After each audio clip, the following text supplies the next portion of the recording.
Desde la ciudad de Las Vegas, Nevada, transmite Esperanza Radio. Quiero invitarlos para que donde se encuentren, inclinen su rostro y me acompañen en esta oración. Padre Celestial, gracias por la oportunidad de abrir juntos tu santa palabra. Gracias, Señor, por el privilegio de poder utilizar la tecnología y que a pesar de que las circunstancias nos impiden congregarnos, vamos a tener esta oportunidad, Señor, de juntos, desde diferentes lugares donde nos encontremos, poder, Padre Celestial, dar honra y gloria a tu nombre. Gracias por tu bondad y gracias por la promesa del Espíritu Santo, la cual pedimos en este momento, Señor, para que al estudiar tu santa palabra pueda ser efectiva tocando nuestra mente y corazón, de tal forma que podamos comprender lo que tú tienes para cada uno de nosotros. Son bendiciones que imploramos en los méritos de Cristo Jesús. Amén. Vivimos en momentos difíciles, vivimos días angustiosos. Sin embargo, el Señor es bueno y para siempre su misericordia. Cuando abrimos la Biblia, el apóstol Pablo nos recuerda un principio muy importante que en momentos como este no debemos olvidar. Y ese principio lo encontramos en la carta a los Efesios, el capítulo 4 y el versículo 6. Si usted está en su casa allí con su Biblia, le invito para que la abra y juntos podamos leer entonces en esta hora la palabra de Dios. Y le invito entonces para que vaya rápidamente hasta la carta a los Efesios, el capítulo 4 y el versículo 6. Efesios 4, 6, el apóstol nos recuerda que hay un Dios y Padre de todos, que está sobre todos, por todos y en todos. 4 cosas importantes que nos recuerda el apóstol Pablo y que es un principio muy importante que debemos como cristianos mantener siempre en mente. Dice allí que tenemos un Dios y Padre de todos, que es sobre todos, que está por todos y en todos. La palabra que inevitablemente encontramos de manera repetitiva en este versículo es la palabra todos. ¿Pero qué significa esto? ¿Qué quiere decir que Dios sea el Padre de todos, que esté sobre todos, por todos y en todos? Esta palabra todos nos ayuda a entender que Dios es un Dios universal. El apóstol Pablo nos recuerda la universalidad de Dios. Dios es el mismo de todos los tiempos, para todas las personas. No ha cambiado. Y esta palabra universal nos recuerda, seguramente alguna vez en casa hemos tenido problemas con el control de nuestro televisor. A lo mejor se dañó por algún motivo y hemos tenido que salir con urgencia a conseguir uno para poder seguir utilizando el aparato. Y en los comercios normalmente encontramos algo que le llaman controles universales. Lo que significa esto es que este control tiene la capacidad de acceder o de controlar, valga la redundancia, diferentes equipos sin importar la marca a la que pertenezcan. De la misma manera, así como este tipo de controles remotos pueden funcionar con diferentes tipos de aparatos, de la misma manera Dios es un Dios universal. Es el mismo Dios para todos, en todo momento, en todo lugar, en toda circunstancia. Y quiero que a partir de hoy y por los próximos sábados compartamos juntos esta serie que hemos titulado Un mismo Dios. Basado precisamente en este principio, queremos reflexionar un poco en ese principio de cómo Dios es el mismo ayer, hoy, mañana y siempre. Ese Dios universal del pasado sigue siendo el mismo Dios amoroso del presente. Ese Dios poderoso que en el pasado hizo infinidad de milagros, es el mismo Dios que hoy sigue rigiendo y amando nuestras vidas. Así que, a partir de la experiencia de ciertos personajes de la Biblia, queremos recordar algunas de esas características de Dios, aprender ciertas lecciones y al aprenderlas poder vivirlas de manera que entendamos que hoy, en el 2020, en medio de la angustia, en medio de la pandemia, en medio de la enfermedad, Dios sigue siendo el mismo de siempre. Que ese Dios del pasado todopoderoso sigue siendo el mismo Dios en nuestros días. Y para estudiar un poco eso en esta mañana, quiero invitarlos para que me acompañen en sus Biblias al primer libro de los Reyes. Primer libro de los Reyes, el capítulo 17. Primero de Reyes, capítulo 17. Vamos a estar poniendo en la transmisión los versículos. Sin embargo, me gustaría invitarlo para que allí, si usted tiene su Biblia en su casa también, la abra y busque con nosotros. Tiene un sabor especial cuando estudiamos la Biblia desde nuestra propia mano, y es por eso que quiero invitarlos para que nos acompañen abriendo sus Biblias. El primer libro de los Reyes, el capítulo 17. Quiero recordarles, estamos partiendo del principio que el apóstol Pablo expresa en el libro de Efesios, capítulo 4, versículo 6, y es el principio de que Dios es un Dios universal. Y para entender este principio y vivirlo para nuestros días, vamos a hacerlo a partir de la experiencia que registra el libro de los Reyes, capítulo 17. Antes de comenzar un poco, déjenme los pongo en contexto. El capítulo 17 de los Reyes cuenta la experiencia en tiempos del rey Acab. Rey Acab fue un rey que, como lo resume el versículo 30 del capítulo anterior, el versículo 16, dice que Acab, hijo de Omni, hizo lo malo ante los ojos de Jehová, más que todos los que reinan antes de él. Acab había sido un rey malvado, un rey que había llevado a la apostasía al pueblo de Israel. Vale aclarar que estamos hablando de las 10 tribus del norte. Después de la muerte de Salomón, el reino es dividido en 2 grupos. 10 tribus al norte, con sede de capital en Samaria, y las 2 tribus del sur, con capital en Jerusalén. Estamos hablando en tiempos de Acab, cuando reinaba en Samaria. Y este hombre, durante los años que reinó, se lo recuerda como un reinado nefasto. Un rey que llevó el pueblo a la idolatría, un rey que apartó al pueblo de Dios. Y en medio de esta situación de idolatría, en medio de esta situación de un rey llevando a su pueblo a darle la espalda a su Dios, encontramos entonces el relato del capítulo 17. Y comienza diciendo allí, Primero de Reyes, capítulo 17, el versículo 1, dice que entonces, en aquel entonces, ¿cierto? En aquella época, cuando Acab llevaba al pueblo a la idolatría, llevaba al pueblo en contra de Dios, dice que entonces Elías Tisbita, que era de los moradores de Galaad, dijo a Acab. Ahora aparece en escena el profeta Elías. Elías aparece aparentemente de la nada, pero con una misión. Y era la misión de llevar un mensaje para el rey Acab. ¿Y cuál era el mensaje que tenía Elías para Acab? Dice el versículo 1, vive Jehová Dios de Israel, en cuya presencia estoy, que no habrá lluvia ni rocío en todos estos años, sino por mi palabra. Ahora, Dios había enviado un mensaje al rey Acab. Ese rey que había sido apóstata, ahora había provocado la ira de Dios, y Dios, en respuesta a esa idolatría, a ese deseo de darle la espalda al Señor, contestaba a través de su profeta. ¿Y cuál era la sentencia? No volverá a llover sobre la tierra, ni habrá siquiera rocío. ¿Hasta qué? Hasta que por mi palabra yo así lo decida. Dios le había dado una responsabilidad muy importante al profeta, y él ahora estaba compartiendo esta sentencia con el rey.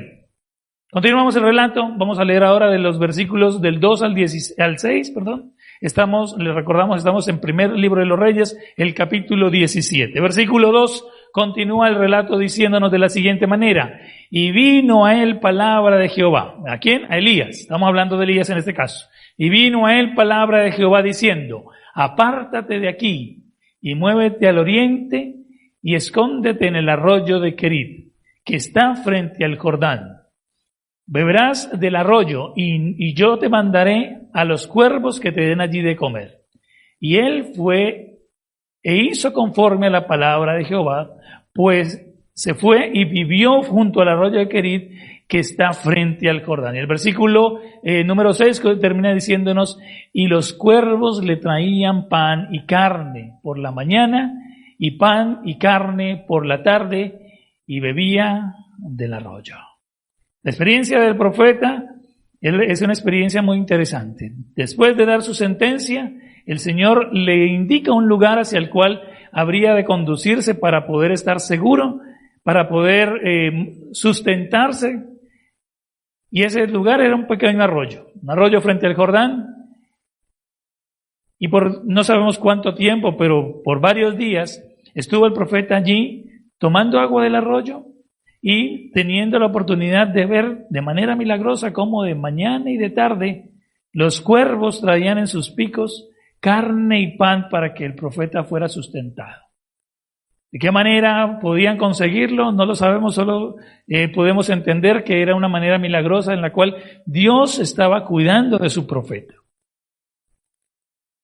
El versículo 6 nos recuerda entonces que la provisión del profeta era una provisión dada por Dios de manera continua, todos los días. Dice que de mañana y de tarde los cuervos llevaban pan y llevaban carne para el profeta. El arroyo proveía el líquido que él necesitaba. Y ahí encontramos la primera lección que quisiéramos compartir con ustedes en esta hora. Y de esa primera lección le hemos denominado que Dios siempre provee. La primera lección que queremos compartir entonces del relato del capítulo 17 del primer libro de los Reyes es que Dios siempre provee. El profeta pudo experimentarlo en sus días allí en el arroyo. Mañana y tarde, de manera milagrosa, estos animales, sin que nadie los hubiera instruido, sin que nadie los hubiera adiestrado, de una manera sumamente extraña, podían llegar hasta el profeta con el alimento que él necesitaba. No uno ni dos, sino una serie de días. No sabemos qué tanto tiempo, pero según el relato fue una buena cantidad de días. Eso nos muestra que ese Dios que cuidó del profeta en aquel entonces es el mismo Dios que hoy está dispuesto a proveer para todas nuestras necesidades. Primera lección entonces, Dios siempre provee. Continuamos con el relato, versículo 7. Versículo 7 continúa diciéndonos entonces, pasados algunos días, pasó lo que el profeta seguramente no quería que ocurriera. Se secó el arroyo porque no había llovido sobre la tierra.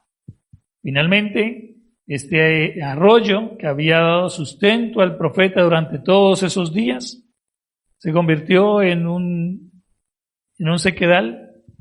Era un arroyo donde ya el agua no corría y finalmente el profeta ya no tenía que beber.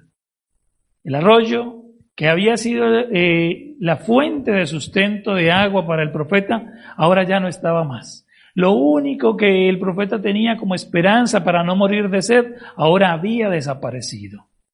Podríamos pensar cualquiera de nosotros que era el momento preciso en el cual el profeta ahora sí definitivamente estaba condenado a fallecer. Sin embargo, Dios había sido bueno durante muchos días con él y había provisto comida y bebida de manera milagrosa. El profeta había entendido esa primera lección que acabamos de compartir, de que Dios siempre provee, Dios siempre proveerá para sus hijos.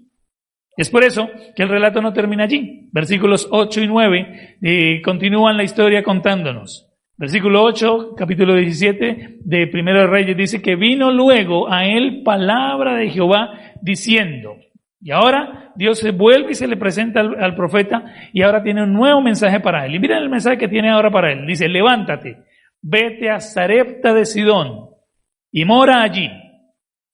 He aquí, yo he dado orden allí a una mujer viuda que te sustente. Evidentemente, para el profeta quedaba claro que Dios era el que proveía. Y ahora ese Dios que proveía, que tenía a su hijo aguantando sed especialmente, ahora Dios le da una segunda orden. Y la orden era que fuera hasta Sarepta de Sidón. Déjenme les cuento algunos detalles acerca de la ciudad de Sarepta. La ciudad de Sarepta era una ciudad fenicia. Los fenicios los recordamos por haber sido un pueblo altamente navegante. Desarrollaron su industria de la navegación en las costas del mar Mediterráneo, donde se encontraba precisamente esta ciudad también. Se encontraba en la parte norte de Israel, hacia el noroeste de Israel, entre las ciudades de Tiro y de Sidón. Allí, en esa zona estaban estas 3 ciudades, Tiro, Sidón, y en medio de ellas estaba Sarepta. Sin embargo, la distancia que el profeta debía recorrer desde ese lugar, desde el arroyo de Querit, hasta la ciudad donde Dios lo estaba enviando, era una distancia de alrededor de 99 millas, unas 160 kilómetros. Una distancia bastante larga, considerando especialmente, que era un recorrido que el profeta tenía que hacer caminando. En promedio, una persona recorre más o menos unas 30 a 40 millas por día. Así que muy seguramente 2, 3, hasta 4 días seguramente pudo haber sido el tiempo que le tomó al profeta poder transcurrir por este camino hasta llegar finalmente a Sarepta. Ahora bien, hay algo interesante con esto. El profeta estaba en la tierra de su pueblo. Y ahora que queda sin sustento de agua especialmente, Dios le da una orden un poco extraña. Le dice, vete hasta una ciudad que número 1 quedaba sumamente lejos, pero número 2 era una ciudad pagana, una ciudad extranjera, una ciudad donde técnicamente la gente no conocía al Dios verdadero. En ocasiones podemos encontrarnos con que Dios pide de nosotros cosas que aparentemente nos parecen raras. Aparentemente no tienen sentido. Podríamos pensar que en su momento, a lo mejor por la mente del profeta pudo haber pasado, pero ¿por qué por allá tan lejos? Si aquí hay mucha gente que podría ayudarme, tengo mucho más cerca la aldea de donde vengo, está mucho más cerca la ciudad de Samaria, hay tantas otras opciones, ¿por qué Dios me tiene que mandar justamente a la más lejana, a la más remota, y de un lugar donde nadie conoce el nombre de Dios? Sin embargo, recordemos que los días allí junto al arroyo, viendo cómo los cuervos venían de mañana y de tarde, hicieron que la lección de que Dios proveerá se afianzara cada día más en el corazón y en la mente del profeta. Tenemos entonces al profeta con una orden extraña. Sin embargo, nos dice ahora el versículo 10, lo que continuó o lo que pasó a continuación. Versículo 10 nos dice entonces, después de las palabras de Dios al profeta, dice que entonces él, el profeta, se levantó y fue a Sarepta. El profeta, a pesar de que seguramente en su mente había preguntas, cuestionamientos, simplemente se dedicó a obedecer la palabra de Dios. Dios le había dicho y el profeta obedeció. ¿Por qué? Porque el profeta sabía y entendía la lección más importante hasta ese momento, que Dios proveería. De la manera que fuera, Él iba a proveer para la necesidad de su hijo. Entonces se levantó y fue a Sarepta, y cuando llegó a la puerta de la ciudad, he aquí una mujer viuda que estaba allí recogiendo leña, y él la llamó y le dijo, te ruego que me traigas un poco de agua en un vaso para que beba. Y el versículo 11 agrega, y yendo ella para traérsela, él la volvió a llamar y le dijo, te ruego que me traigas también un bocado de pan en tu mano. Dios le había dado la indicación clara, una mujer viuda en Sarepta será la que yo he escogido, o es la que yo he escogido, para que puedas ser sustentado del hambre y de la sed. Efectivamente llega a la ciudad y lo primero que se encuentra es una mujer viuda que le daba la tranquilidad y la seguridad al profeta de saber que era la indicación de Dios de que él estaba contestando o que estaba en el lugar indicado donde Dios lo había puesto. Hace la solicitud y de manera inmediata la mujer trata de responder a esa solicitud. La solicitud del profeta es, dame de beber. Sin embargo, hay algo extraño porque dice que cuando ella se iba, vuelve y la llama. Y ahora le dice, no, pero no solamente me traigas un vaso de agua, por favor, tráeme también algo de comer. A simple vista parecería que el profeta estaba siendo un poco descarado con esta mujer. No solamente estaba pidiéndole algo que para ese momento era sumamente escaso, como lo era el agua, sino que ahora adicionalmente a eso también quería que le dieran una segunda cosa, comida. La respuesta de la mujer era más que obvia. Versículo 12 nos dice entonces cómo la mujer tomó este pedido del profeta. Le dice la mujer, y ella respondió, vive Jehová tu Dios, que no tengo pan cocido, solamente un puñado de harina tengo en la tinaja y un poco de aceite en la vasija. Y ahora recogía 2 leños para entrar y prepararlos para mí y para mi hijo, para que lo comamos y nos dejemos morir. Esta mujer ahora se encuentra ante una penosa realidad. El llamado del profeta era, no solamente me des de agua, sino también dame de comer. Pero ahora la respuesta de esta mujer es prácticamente, quisiera poder hacerlo, pero me es imposible. Y es una descripción de su triste realidad. ¿Cuál es la triste realidad? No tengo sino un poquito de harina y un poquito de aceite. Y justo en este momento lo que estoy haciendo es deshaciendo o descartando la última opción de supervivencia. Estoy recogiendo leños para poder hacer un fuego y poder cocinar unos panecillos y para que mi hijo y yo comamos por última vez. Y después de eso, lo único que nos espera es la muerte. Una situación desesperanzadora, una situación triste, una situación que podría cortar la garganta de cualquiera, ¿verdad? Una situación que a todos nos robaría lágrimas. Una situación seguramente en la que muchos de nosotros, en los días que vivimos, nos podemos sentir identificados. Esta situación, esta pandemia ha hecho que muchos pierdan sus trabajos, que muchos enfrenten la enfermedad. Ya esta semana se nos confirmó 2 de nuestros miembros de iglesia contagiados con coronavirus. Y la situación es sumamente difícil como la estamos viviendo en nuestros días. Situaciones dolorosas, situaciones que nos recuerdan que vivimos en un mundo de dolor y de enfermedad. Y un mundo donde a veces nos preguntamos, ¿y qué ha pasado con Dios? ¿Dónde está Dios mientras todos sufrimos? Esta mujer se sentía exactamente en la misma situación. Y aunque en su corazón seguramente estaba el anhelo de poder servir al profeta y ayudarlo, la realidad en la que se encontraba se lo impedía. Y es por eso que la respuesta de ella es, lo lamento, pero tengo solamente lo último para echarme a morir con mi hijo. Versículo 13.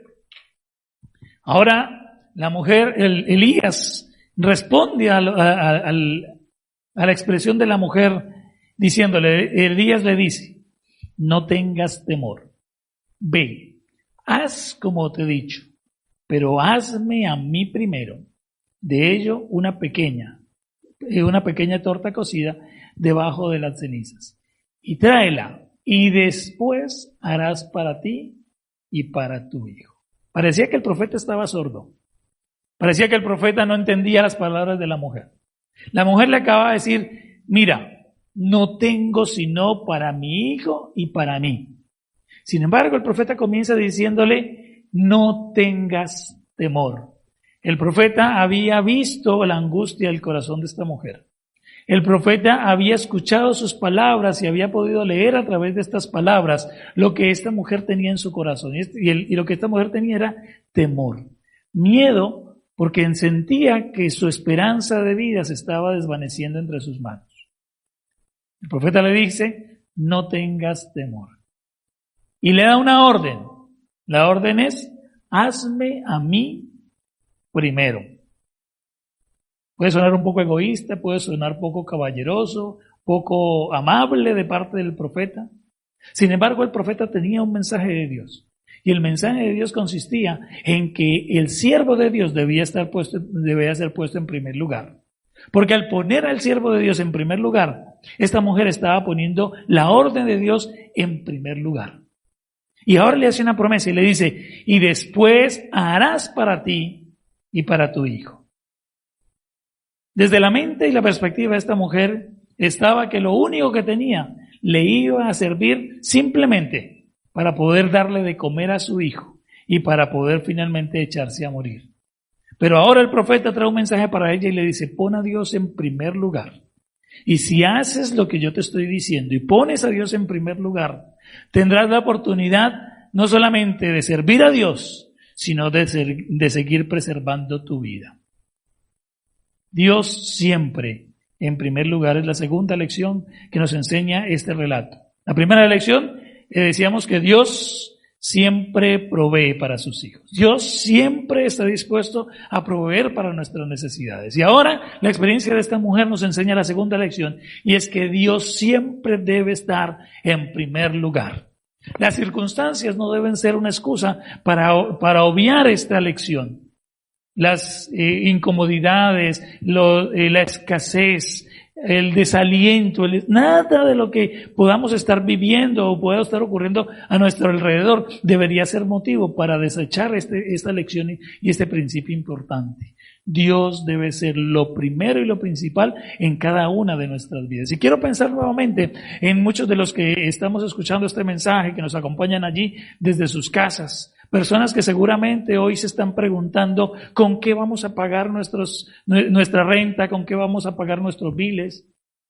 El gobierno de este país y el de algunos otros países ha ofrecido ayudas económicas para las personas que han perdido sus trabajos. Sin embargo, nos encontramos ante la realidad de que las personas que podrán acceder a esas ayudas económicas no son la totalidad de la población. Muchos de nosotros seguramente tenemos situaciones que nos impiden acceder a esa ayuda. Y la pregunta es, bueno, si hay ayudas, pero ¿y entonces yo no puedo acceder a tal ayuda? ¿Qué voy a hacer? La lección de la mujer. Esa mujer que se sentía que estaba en el último de sus días. Es la lección de poner a Dios en primer lugar. Ahora, ¿pero por qué poner a Dios en primer lugar? Versículo 14 nos ayuda a responder esa pregunta. Dice allí, versículo 14, primero de Reyes, capítulo 17, porque Jehová, Dios de Israel, ha dicho así. ¿Por qué esta mujer tenía que poner a Dios en primer lugar? ¿Por qué esta mujer podía confiar en que lo que el profeta era cierto? Porque Dios lo había dicho así. ¿Cuál había dicho Dios? La harina de la tinaja no cesará, ni el aceite de la vasija disminuirá hasta aquel día en que Jehová haga llover sobre la faz de la tierra. El pedido del profeta venía acompañado de una promesa. La promesa era, Dios proveerá. Esa lección que el profeta había aprendido allí junto al arroyo de Querit, viendo de mañana y de tarde a los cuervos traerle pan y carne, viendo cómo el arroyo seguía proveyendo agua en medio de la sequía. Esa lección ahora la comenzaba a aprender esta mujer. Y la aprendía a través de tomar la decisión de poner a Dios en primer lugar. Dios nunca pide nada a sus hijos que Él no esté dispuesto a responder.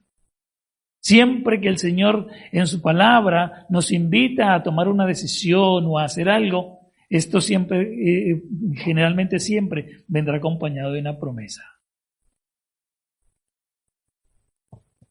La palabra de Dios era más que suficiente para que esta mujer pudiera entender el mandato de Dios. No tenía otra evidencia más que la palabra de Dios como suficiente y efectiva para estar seguro que el Señor iría a proveer. Versículo 15 al 16. Continúa diciéndonos el relato. Entonces ella fue e hizo como dijo Elías, y comió él y ella y su casa muchos días, y la harina de la tinaja no cesó, ni el aceite de la vasija menguó, conforme a la palabra que Jehová había dicho por Elías. La mujer pone a Dios en primer lugar, la mujer hace como el profeta le decía, cree en la promesa del profeta y Dios finalmente cumple su promesa. Dice que comió el profeta, comió ella y su casa, no solamente aquel día, muchos días. Porque la promesa del profeta o la promesa de Dios a través del profeta era que esos recursos que ella tenía, por escasos que parecieran, iban a ser suficientes para sostener al siervo de Dios y a esta familia durante todo el tiempo que la sequía durara. Esta mujer que pensaba que aquel día sería el último de sus días, esta mujer que pensaba que aquel día comería su último pedazo de pan antes de morir, ahora cree en la promesa de Dios a través del profeta. Y finalmente esta mujer puede ver con sus propios ojos y experimentar en su propia vida cómo poniendo a Dios en primer lugar puede ser receptora de esa promesa. Y ahí encontramos entonces una tercera lección que queremos compartir con ustedes a través de este relato, y es que Dios siempre cumple sus promesas. Los seres humanos tenemos dudas acerca de las promesas. ¿Por qué? Porque vivimos la vida creyendo en falsas ilusiones. En la época de elecciones, los políticos ofrecen una cosa, ofrecen la otra.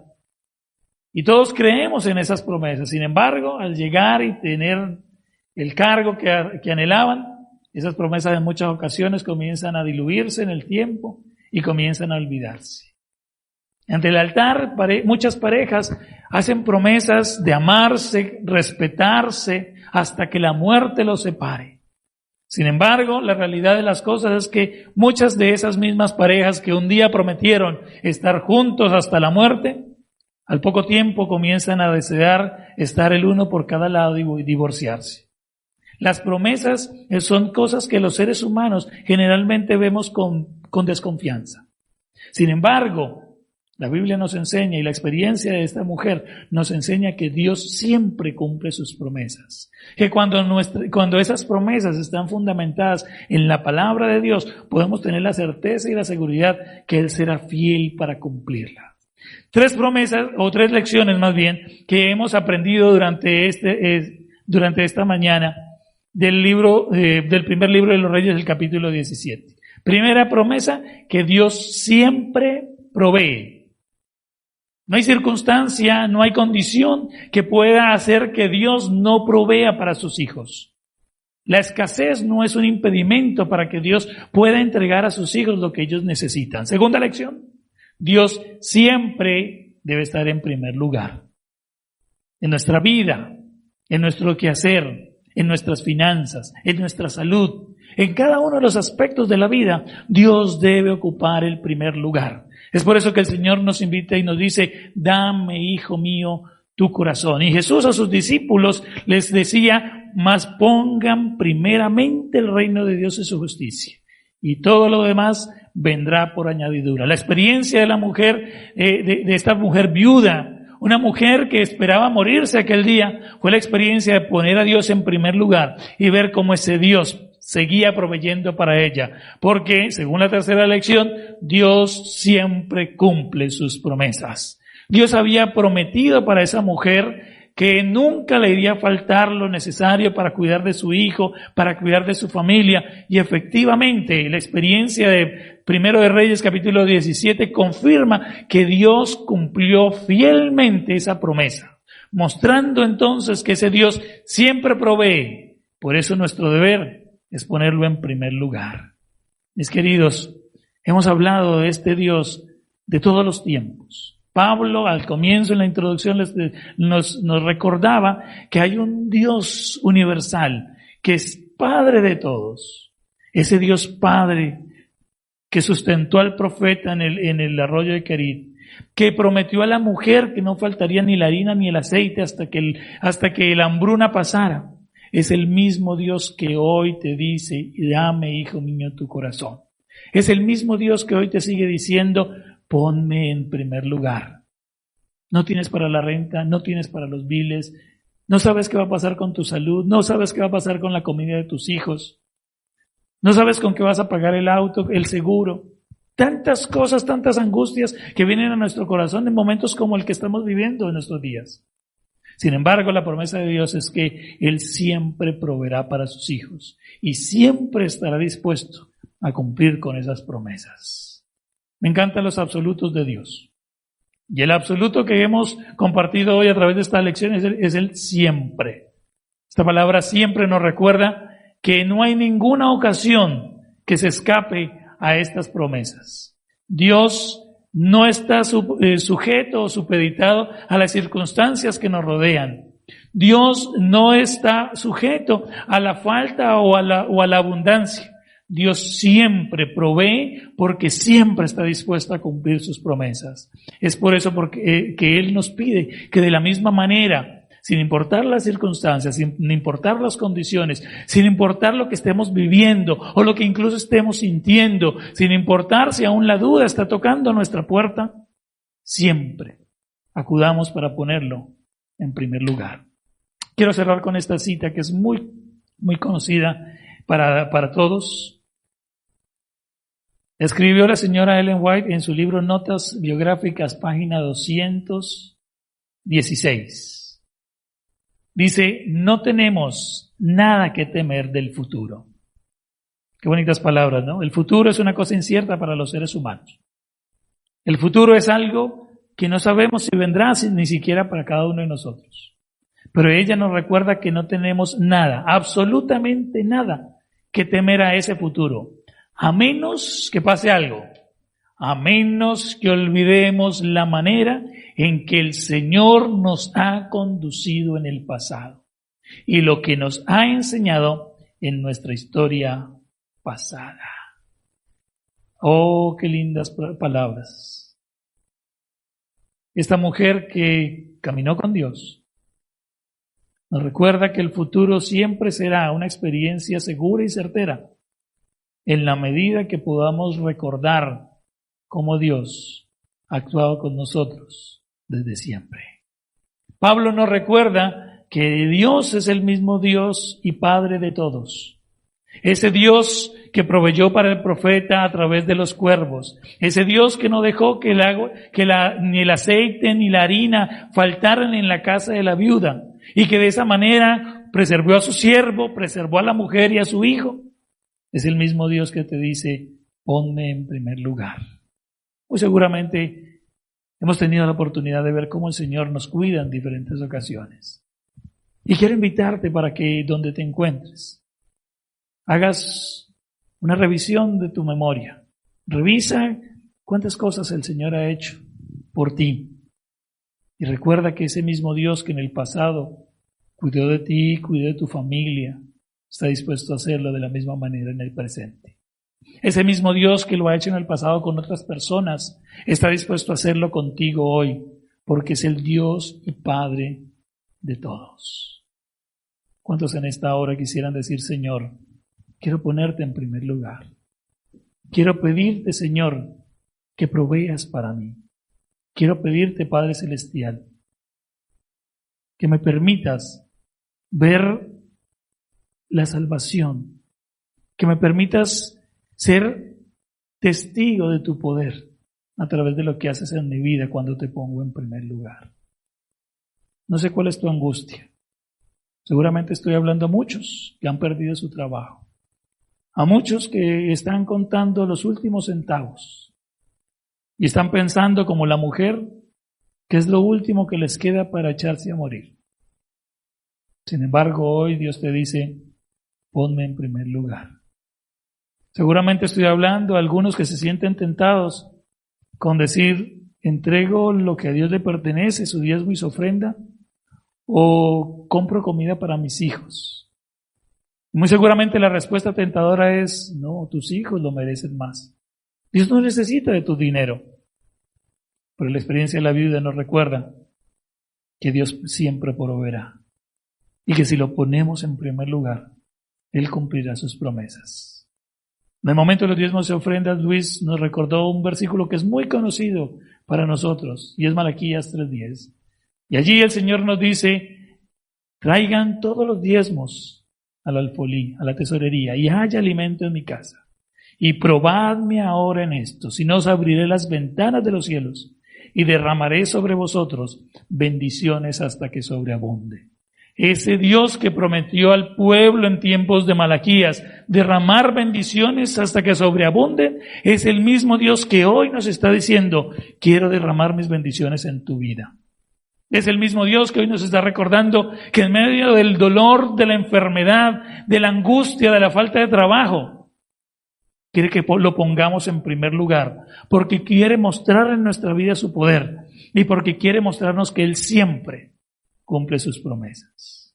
Si es tu deseo en esta hora, poner a Dios en primer lugar y decirle, Señor, muéstrame tu poder en mi vida, te quiero invitar para que hagamos juntos esta oración.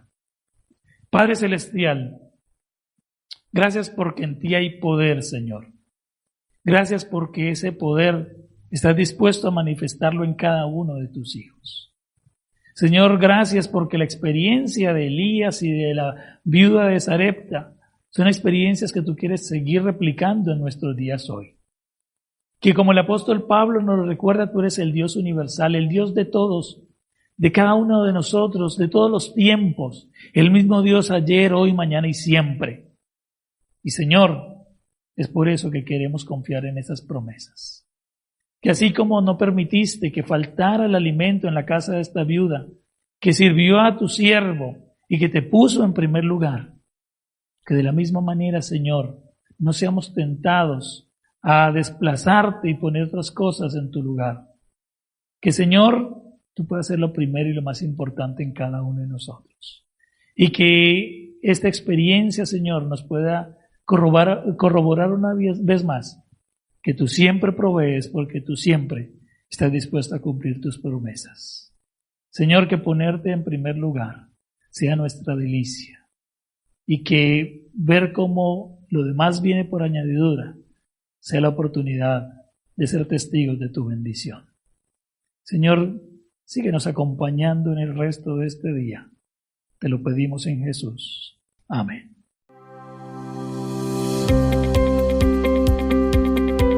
Esperanza Radio. Siga disfrutando de nuestra programación en www.esperanzaradiolv.com.